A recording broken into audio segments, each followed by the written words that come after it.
सर्वांना मॉर्निंग वॉकच्या वतीने सप्रेम नमस्कार. गेली 34 वर्ष सबपत्नीक, नातवंड, जावाई यांच्यासोबत सुखाचे दिवस घालवत असणारे लोखंडे सर आणि सौभाग्यवती ताईसाहेब आपणास उदंड आयुष्य लाभो यासाठी निसर्गातल्या सर्व शक्तीने मी पहिल्यांदा प्रार्थना करतो.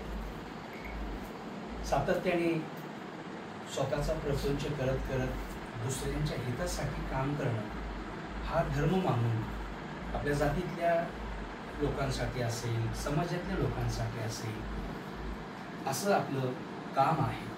सर्व मित्रांसोबत स्मित हास्य कमी बोलणं आणि सगळ्यांच्या प्रेमात पडणं असा आपला स्वभाव आहे. आणि या स्वभावाची प्रतिकृती आज आपण एवढे मित्र हलक्या फुलक्या पावसाच्या सरीच्या माध्यमातून इकडे या बाळ, तू ताईच्या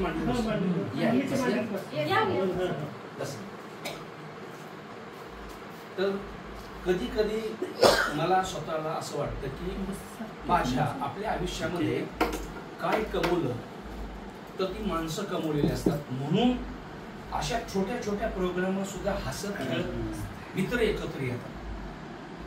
आज माझा स्वार्थ उद्या सकाळी 6 वाजता निघायचं लग्नासाठी. मी विचार केला सकाळी पहाटे उठून गाडी धुण्यापेक्षा आत्ता धुतलेली बरं. चकाचक सगळी गाडी धुतली, सगळ्याला घेऊन आलो. ही जी ऊर्जा आहे ना, ती ऊर्जा प्रेमातून निर्माण होते. कोणीतरी म्हणलं याच वाजता गाडी घेऊन मळलेली गाडी बसले आणि कशी गाडी आहे, असे अनेक प्रकार होतात. त्यातल्या माळी सरांना पण एक विषय काढला की किती प्रफुल्लित वातावरणामध्ये सगळे सुरू येतात. तर केवळ आपण जे काम करतो, मैत्रीचं नातं सांभाळतो, आल्यासोबत आम्हाला आला मिळाला. रूम बैठले का तिकडे रूमच बघा. आणि मग मी जेव्हा कुठेही जातो तेव्हा बऱ्यापैकी सगळेजण करत असतात, मी वेगळं करतो असं नाही, पण माझं मूल्यांकन बऱ्यापैकी असतं. मी निरीक्षण करतो ते व्यक्ती, त्याच्या कुटुंबातलं. तर आता म्हटलं की या गुंजुटीच्या मातीला वेगळा गंध आहे. म्हणजे सहज बी झालं तरी आपल्याला लक्षात येतं हे गुंजुटीची 4-5 जण आहेत का नाही, तुमच्या दुगी-तिघांसाठी पाहुण्यांसाठी सांगतो, हे वेगळीच आहे. जीव जपत जपत आम्ही तुमचे आहे दाखवतात, पण हे वेगळेच असतात. आणि हे वेगळे पण केवळ मित्र नातं, अंतःकरणातून जोडलेले मित्रांचं नातं हे त्यांचे सांभाळतात बरं का. आमच्यावरती त्याच्यापेक्षा जास्त प्रेम करतात. हे गुंजुटीच्या मायभूमीनं आम्हाला शिकवलं आहे. आणि ह्या वयामध्ये आम्हाला असं वाटतं की ह्या वयामध्ये ह्या 4-2 जणांच्या खांद्यावरती जायला मजा येईल. हे पण कधी कधी आम्हाला जाणवतं. एवढी छान घट्ट मैत्री आहे. सुखादुखामध्ये एकमेकीच्या ताबडतोब निरोप लागोस तर रिॲक्ट होत असतो. मध्ये एक दुःखाची घटना झाली माझ्या आयुष्यामध्ये. मी सगळ्यात मोठ्या माणसाला काम सांगितलं, एक तर माझे गुरुजी आणि म्हणजे दळगडे सर. ते त्यांना प्रतिष्ठा आहे, मान सन्मान आहे, सगळ्या गोष्टी आहेत. त्यांना काय सांगितलं मी, तुम्ही जा लाकडे घेऊन या, येतात कपडे घेऊन या. माळीसरला टाकलं, वकील आहे, प्रतिष्ठित आहे आणि गोड माणूस आहे. त्यांना सांगितलं चला माहिती ती गाडगं धरा. सुखाच्या प्रसंगी दुःख सांगू नये, पण ते सुद्धा सांगण्याची गरजच आहे. म्हणजे कुठलाही निर्णय हा समूहाचा होतो.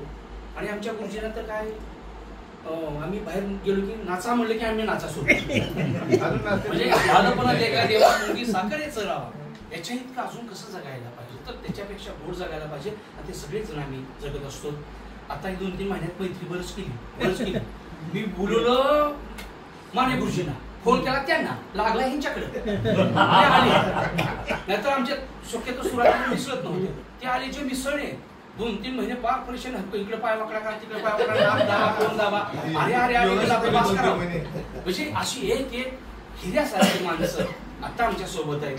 त्या भविष्य काळामध्ये सुखा दुखाला अडी अडचणीला सगळे सोबत असू, मस्तीत असू, सुखदुःख झालं, अडी अडचणी वाटल्या, कोणी कोणाचा मान अपमान केला, दुसऱ्या क्षणाला सोडून देण्याचा आम्ही प्रयत्न करतो.